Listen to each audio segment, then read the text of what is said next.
So I'll again be walking everyone through 2 weeks. One is week 19, which is, as I said, we can highlight certain values in the graphs using DAX, and the second is 23rd week. What it basically is like I'll show how this works, but like first let's just go through this week 19. From here on now, what I want to do is I want to create some line charts, and I want to show some particular values. In here we are just using maximum and minimum. As you can see, for suppose we see for Canada, we just are highlighting the minimum sales in Canada and the maximum there, right? And for this I'm using a sample financials data. It's actually in Power BI only.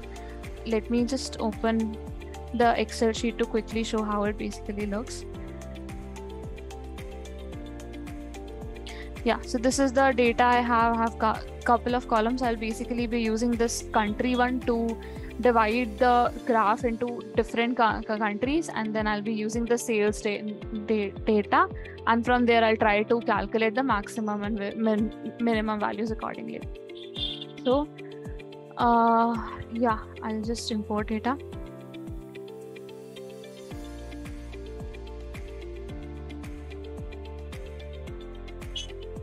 I usually go to transform data, but here whatever I want to show, I think that would be over with the loading data only. So I'll just load it.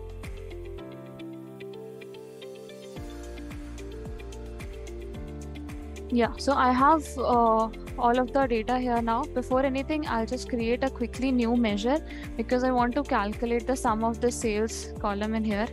So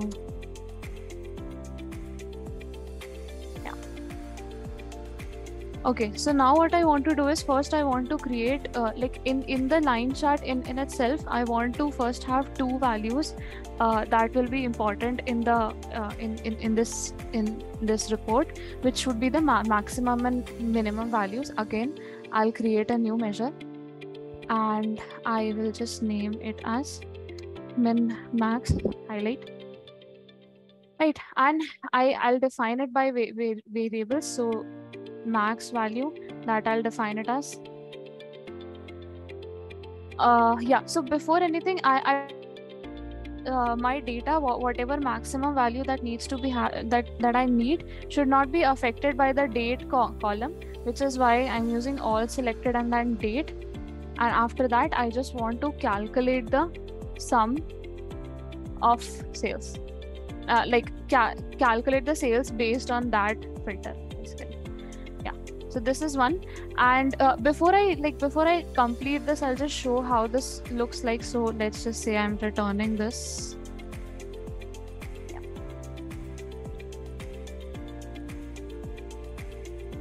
Okay, so let me just show you how this basically looks like before I do anything in that. So I have the sales column in here, and I'll have another column that is min max highlight. This is incomplete right now. I'm just showing one variable. Okay, this is not giving a lot of information. Just a second. Yeah, I'll add a date column also. Yeah, so as you can see now, what I have is I have this value. Okay, so I have the maximum value in here for all of the dates, irrespective of the sales they have. And this is like I haven't used the blank for function. Like say suppose I want to use a function saying that if that corresponding date has the maximum value, then only I want this measure to show the maximum value, else it should be blank. So I haven't used that yet. I'll use it in the function later, but this is basically how it looks like. Now let me just complete this. So I want another variable which will be similar to this one, and yeah, all selected again, date,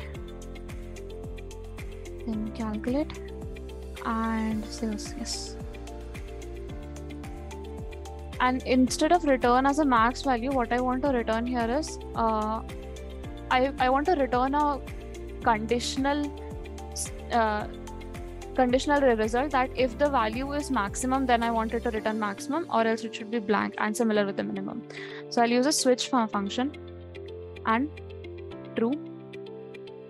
And when it's true is when the sales value in here is equal to the max value, as I said.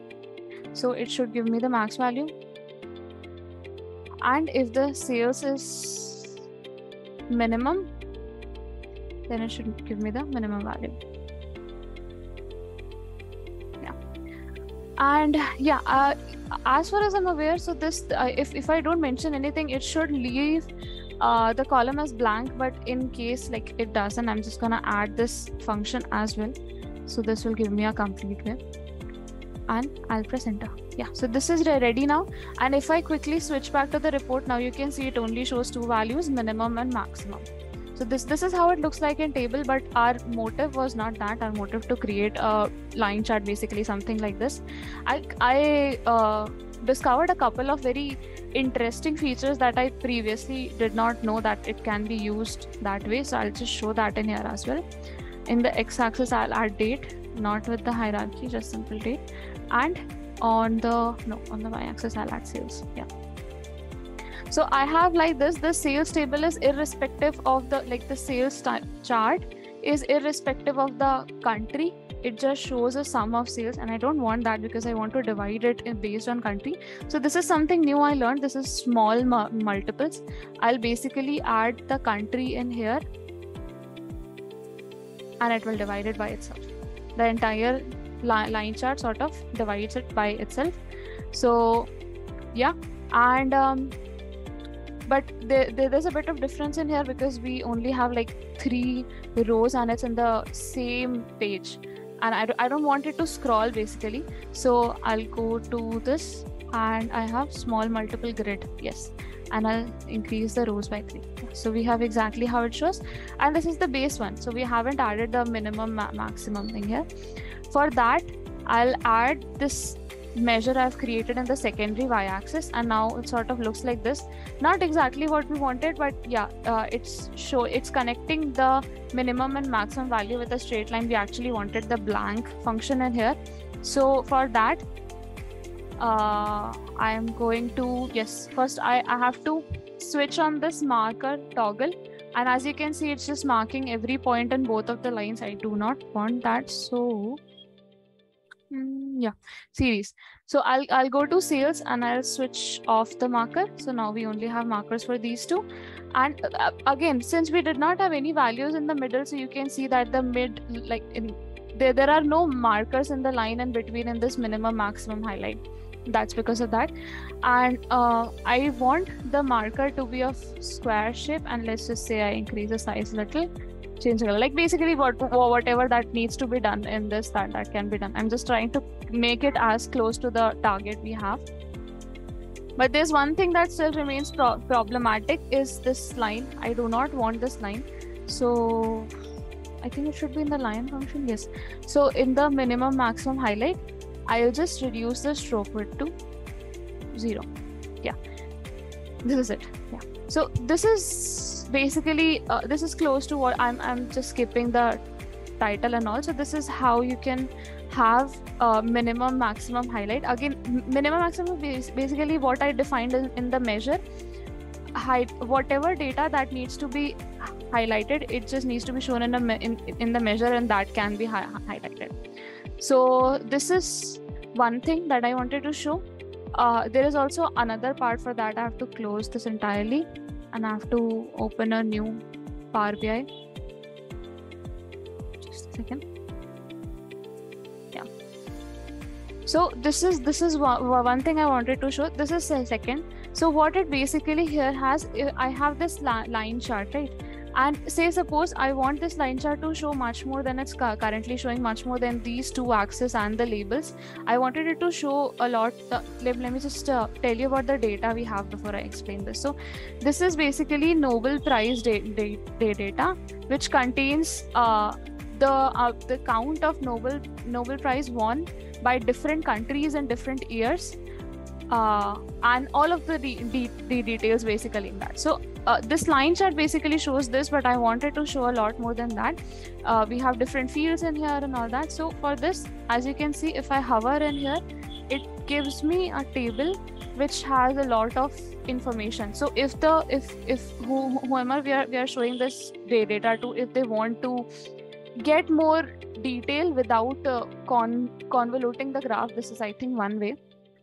Yeah, so Power BI is loaded. I'm not using the data that is in here because it requires a lot of preparation before that, and that's not the point in here. So I'll just use the Great Lakes data. If you'll remember, I had this twice for the ice coverage in different lakes. So I'll be using that only. Press load.